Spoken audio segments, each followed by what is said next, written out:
Well, here we are again. It's New Year's Eve 2021.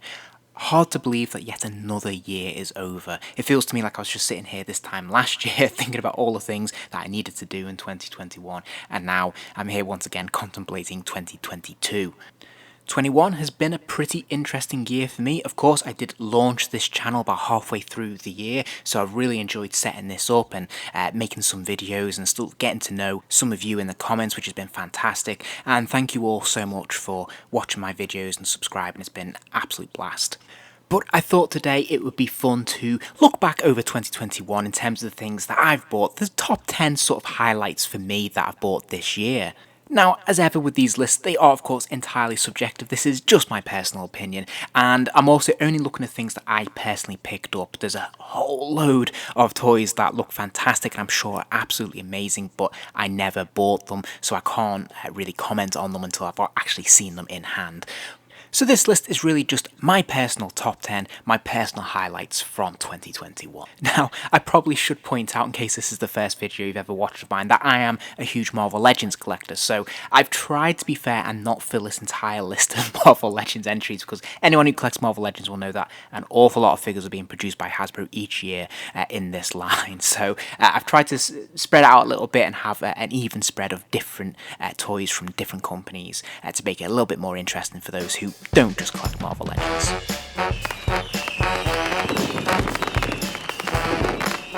So in at number 10, I have the Marvel Legends Infinity Gauntlet Thanos. This is classic Thanos. This is one of the deluxe releases that Marvel Legends at Hasbro has been experimenting with this year, and I'm a huge fan of this model. Basically, essentially providing you with a build-a-figure without having to buy all the figures in a wave to build them up. And they're usually a variant or some sort of interesting take on a previously released build-a-figure as well. So in this case, Thanos was a really highly anticipated figure for me, and I was really excited to get my hands on him. Now, in my review, which interestingly enough was my first ever review for this channel, and looking back on it, it's a little bit rough around the edges, to say the least. However, I was quite critical of this figure. I think I only gave him 3 stars in the review, because there were a few things that disappointed me. However, what I would say is that I'm still look back on this figure as being one of my highlights of the year. I have great affection for this character. I really love the paint apps on the figure. I think they got the gold just right. He's really bright and colourful, and I love that he came with these extra pieces as well, the alternate head, the snap fingers. I think there's enough here to keep the interest going, and he's definitely one of the standout pieces in my collection this year.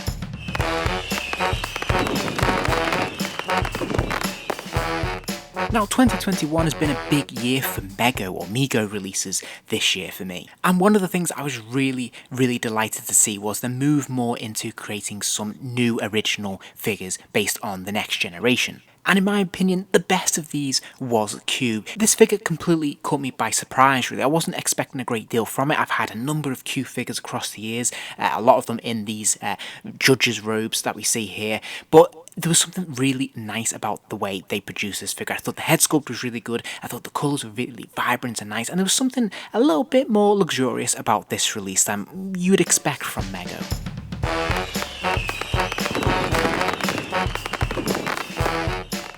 At number 8, I have what might be a bit of a surprise entry, because this is the Hasbro Black Series 6-inch Remnant Trooper from The Mandalorian. I kept meaning to get around to doing a review of this figure, but I somehow never managed to find the time to actually act on it. So you might be wondering, why is it on my top 10 list? Well, it's another release that really caught me by surprise. I wasn't expecting much from this figure. I quite like the idea of having a battle damaged or, having a soiled uniform on the Stormtrooper. It's differentiated from any other Stormtroopers that I already had in this line. And despite already owning 1 or 2 already from this line, they've always left me a little bit disappointed, a little bit cold. And that's something to do, I think, in hindsight, with the texturing of the materials they've used on the figure. Because when I got this guy out of the packaging, he really blew me away. The material, he feels a lot more sleek and glossy, just the way he should be, the way they look in the film. It definitely has that nice texturing to it, and it just instantly makes it a lot more interesting. Also, the way he moves his joints, I think the articulation is pretty much the same, however, it just looks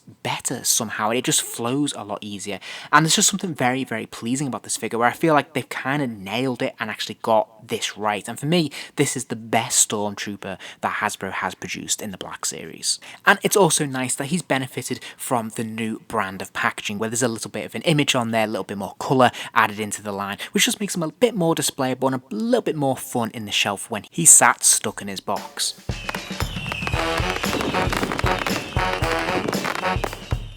At number 7, we have another one that I've yet to do a video of, but I will be doing a review of this figure pretty soon.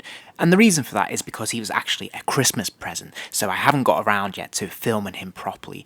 But he was one of my anticipated releases this year. It's really nice to see NECA get back on form this year and starting to explore other licenses and intellectual properties that they haven't done for a while. And one of these was Defenders of the Earth, which is pretty cool. This was a cartoon from the late 80s. This is something that I definitely grew up watching when I was a kid. I actually remember there was a toy line. I had figures of this when I was a child, and it's kind of magical to me to kind of see this sort of revisited in my adulthood, and of course being produced by NECA or NECA, which is absolutely brilliance, quality, and just looks fantastic, and just a real proper genuine updating for adults, but capturing the magic of what we got when we were kids. I've always had a soft spot for Ming, especially at this iteration of Ming from this cartoon. This is where I really know him from, and I think they've done a fantastic job with the paint apps. I love the accessories he comes with, and he's just a really fun, fantastic looking figure, so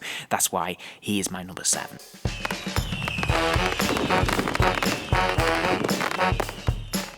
So for number 6, we're returning briefly to Marvel Legends, because while I'm doing my best to keep this short and light on Marvel Legends, there have been so many standouts this year, and one of them is Ultron. There's a few different reasons that's made him eligible to be on this list. First of all, he's got an absolute fantastic sculpt. This is finally a classic Ultron that we have in the Marvel Legends line. We've never really had a classic take on this character. We've had a number of Ultrons across the years, but never one that based on his original look, or his most definitive look, let's say, which I think is absolutely fantastic. So it's really great to finally have this representation in the Marvel Legends line. But one better than that is that everything about this figure just seems to work. The articulation, the paint apps, the whole metallic paint scheme that they've gone with that makes him kind of shiny but not too bright. The articulation is fantastic and works and just complements all the sculpting. It's just absolutely brilliant. And also they give him that lovely flame effect that comes out of his mouth as well, which is very, very cool. I have to say I've got a lot of time for this figure, and I just feel like they really nailed this, and they really hit a home run with it. I love this wave. I think some of the Iron Men in this wave as well were absolutely brilliant, but Ultron I think is the standout. An absolutely fantastic release amongst a great year for Marvel Legend releases.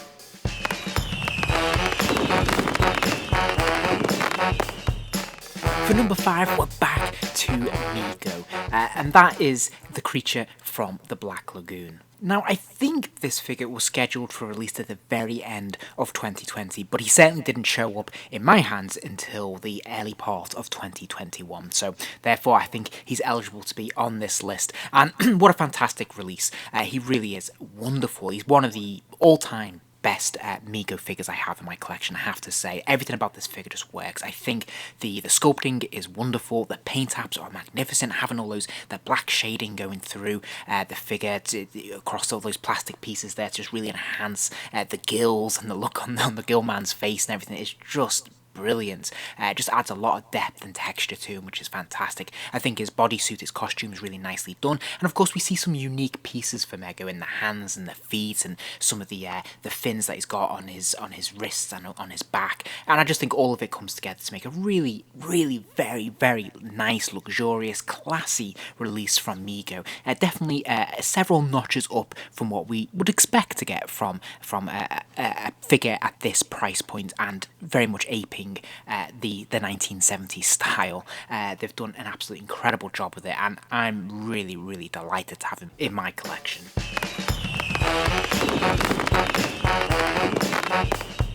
Okay, at number 4, this might be old hat to a lot of viewers because I think this figure first started showing up, at least in the US, around about the end of 2020. But this Disney Store exclusive has only shown up in the UK this month, in time, no doubt, for the Book of Boba Fett being released on Disney+. But finally, he is in hand. I actually have him again. He was on my Christmas list. I actually have him, and a review will be coming shortly.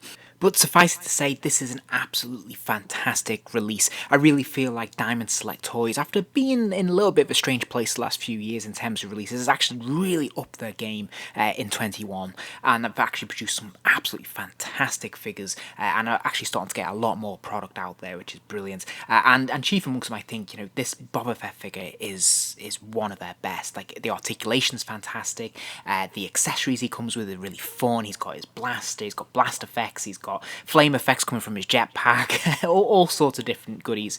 The articulation, as I said, is also brilliant. Even his little visor comes down, which is all good stuff. But I think the really standout thing about this figure is just the attention to detail in the paint apps. Like, it's wonderful. The amount of scuffs and scrapes and dings going on in his armor is absolutely phenomenal, and it's just probably one of the best Boba Fett figures I've ever owned, and I've owned quite a few because I'm a big a big fan. So I think this one is absolutely magnificent. At number 3, it's probably no surprise that we have the Abominable Snowmen set. Now, this has shown up on a few of my top 10 lists this year for different reasons. However, I do think this is an absolutely fantastic release from Character Options, and there's so many things to recommend it. First of all, most noticeably, of course, this is the first proper variant we've had of the second Doctor. For the first time, he has his big woolly coat, which is fantastic. The detailing of this is very nice. The paint apps in the main part are really brilliant, and overall, there's just something very, very pleasing about this variant, because we don't have a lot of variants of the second Doctor. It's always been the same release with maybe a few paint tweaks here and there, but this is legitimate, this is significant, and it's a fantastic sculpt. It's just a great looking figure, so top marks for this alone. But then we throw in the fact that we have this TARDIS, and it is a very specific TARDIS because it's one that's got lots of different unique properties to it in the show, such as the doors being the wrong way around, but also just the paint apps on it are very, very nice, having that weathered look. It also lights up, makes sounds. Everything about this just really comes together to make a really solid release.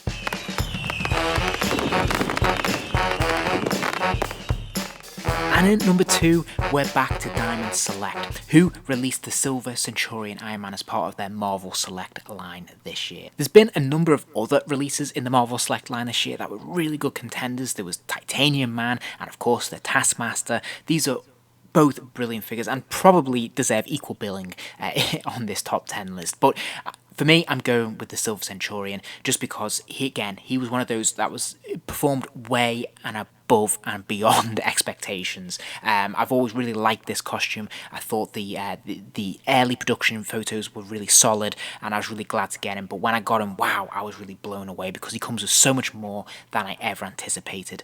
First off, the sculpt, pretty much perfect. I couldn't fault it. It works really, really well with the articulation, all the moulding, the shoulder pads don't get in the way. It's all been thought through so you can get the maximum articulation, and he comes with a ton of articulation, which is something Diamond Select have really improved in the last 12 months, just like really upping that and matching, and in some cases surpassing even Hasbro's Marvel Legends, which is incredible. So first of all, yeah, the articulation is brilliant, the sculpt is fantastic, the paint apps are magnificent. Again, we have this sort of metallic paint going through the red of the torso and the gloves and the gauntlets, which is absolutely brilliant. It's that slightly shiny metallic red, which just catches the light really nicely and just looks really rich and very, well, metallic, which is absolutely perfect. So I really, really love the paint apps on this figure. They're perfectly applied and it looks amazing. And then we throw in all of the accessories as well, which is incredible. He comes with so many. He comes with this Unibeam, he comes with repulsor blast, he comes with several heads, including a Tony Stark head. He comes with blast effects as he's lifting off, all kinds of things that you can imagine. He comes with everything that you could want in an Iron Man figure is here, and this has to be really one of the ultimate Iron Man figures that has ever been made in this scale. It's absolutely phenomenal.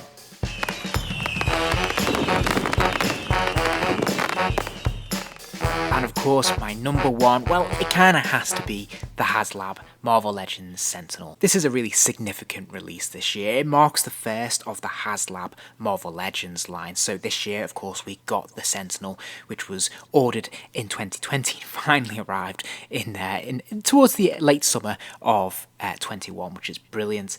And of course, the orders went up this year for Galactus, and he will arrive next year. But needless to say, this was probably an agonising 15 months or 16 months waiting for this to arrive since putting my money down way back in the summer of 2020. Absolutely one of, if not the most anticipated toy in my entire collection across my entire life. And the Sentinel isn't the first that we've had, even from Hasbro. We've had a couple of Sentinels in the past as builder figures or deluxe releases, but this one absolutely wipes the floor with them. To date, it's the biggest Marvel Legends figure ever. It's absolutely huge. It's a gigantic release. Of course, it's got fantastic articulation, wonderful detailing, and it also has light effects as well, which is brilliant. All in all, this is a very, very impressive release. And he also, because of the tier unlocks, came with a ton of extras as well. He had another 3 alternate heads. He had a battle damage hand. He came with those coils that come out of both his hands, which are fantastic. And an extra 2 figures. We got Bastion and we got another human form Sentinel as well, which is pretty amazing and makes for a wonderful addition to the Marvel Legends line. And if you're a collector like me, then it's pretty much a dream come true. Now, it's not all perfect. I've definitely got my criticisms of it, and if you check out my review, you'll be able to see what some of those are. But taken as a whole, and certainly in hindsight, this is a pretty special release and something I'm very, very glad to have in my collection. I wouldn't change him. I wouldn't swap him. I wouldn't not have bought him. He's absolutely fantastic, and I'm really, really glad I got him now. And yeah, it's a really special release, and you know, of course, he was always going to be my number one. He's got a significant head start on any other release this year. It's almost not fair to put him in, but yeah, he's pretty awesome, really. And so there you have it. There is my personal top 10 releases for 2021. Please let me know in the comments whether you agree or disagree, whether there's what might have appeared on your personal top 10. Was there something that you got that I didn't that you think really should have been on this list? Please let me know. It's always fun to hear other people's thoughts and share opinions. It's fantastic. All that's left for me to say is to wish you all a very happy new year. Thank you once again for watching this video. And if you subscribed, thank you so much for checking out my videos and being a subscriber. Really appreciate your support. It's wonderful to have you, and yeah, I hope to see you again in the new year. So have a great night, everyone, and I'll see you in 2022.